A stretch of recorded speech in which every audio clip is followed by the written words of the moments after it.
peace where once there threatened war. In 1963, he visited many lands. The book of his travels opened at the end of September, when he left his native Africa and the oldest of its lands to fly to the New World, to the United States of America. Washington awaited his coming.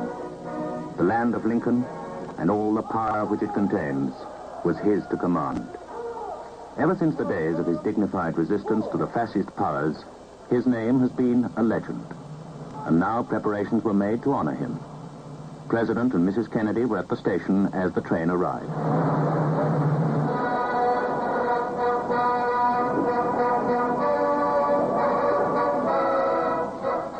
The young president greeted him. The man who, in his early 40s, had been called to lead the most powerful nation on earth, paid tribute to the emperor who had set an example to the world by his courage in the face of adversity and his single-minded determination to rebuild his land and set it on the road to progress once more.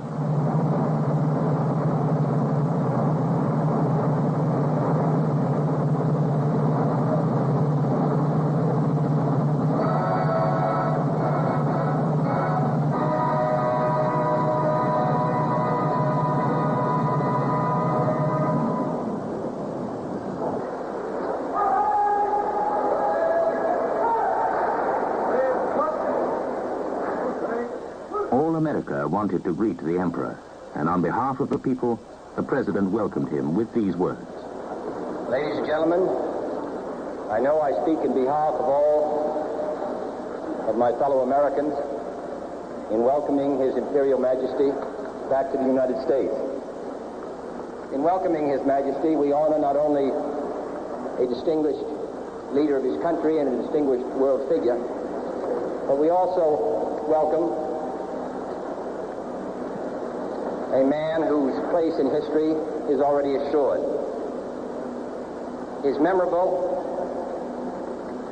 and distinctive appearance before the League of Nations in the mid-30s, which so stirred the conscience of the world, that appearance was supported prior to that by action and has been supported in its high hopes by the consistent support which His Imperial Majesty has given to those efforts since the end of the Second War to associate three nations together in common enterprises.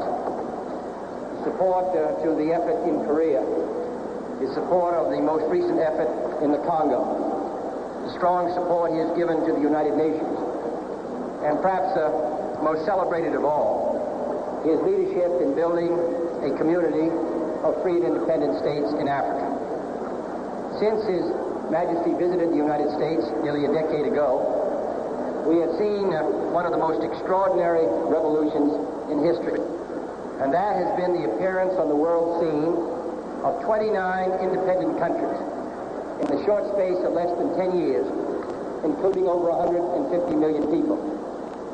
The conference recently held in His Majesty's capital served, I think, to bring together in a great cooperative movement the people of most of these countries.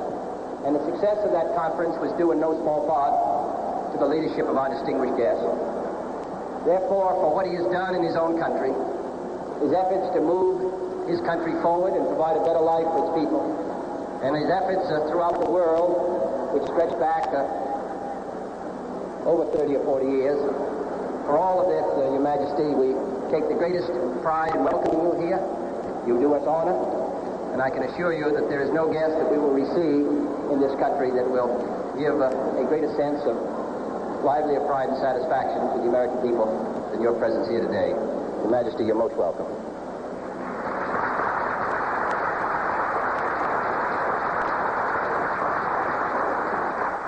The emperor replied.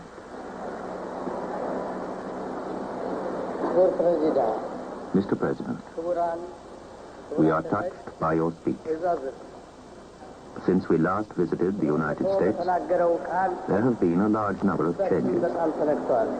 America is a country of many different peoples from all parts of the world who have settled here. And one would not be mistaken if I called it a second home for all people.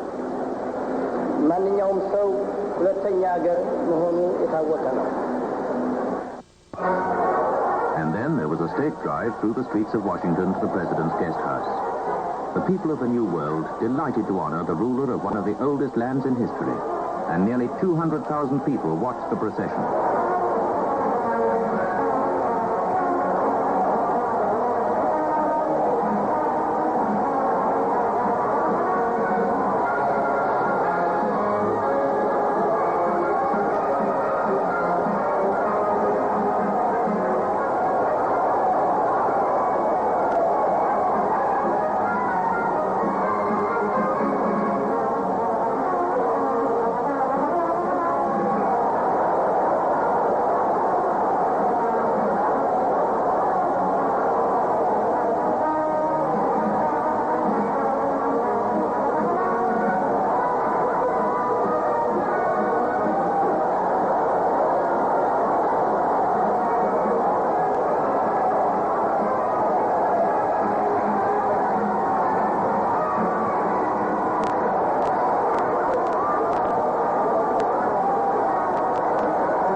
Just before lunch, His Imperial Majesty went aboard the Sequoia for a journey down the Potomac River.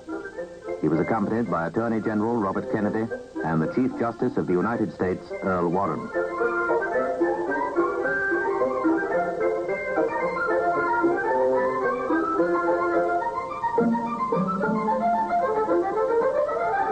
At the White House, he talked with President Kennedy. Nobody could have believed then that this man, called to lead his nation in troublous times, would in a few short weeks be dead. Already Kennedy, young in years yet old in wisdom, had made his impact on world affairs. His love of peace was the Emperor's own, yet death was to claim him before his work was done.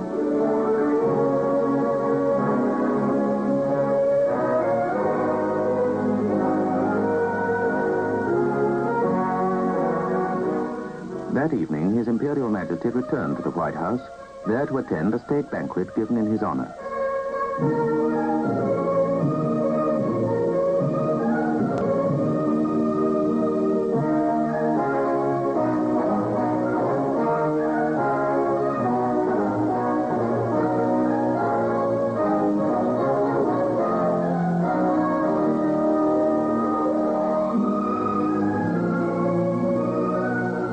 His host was the president, and it was an occasion of pageantry and splendor.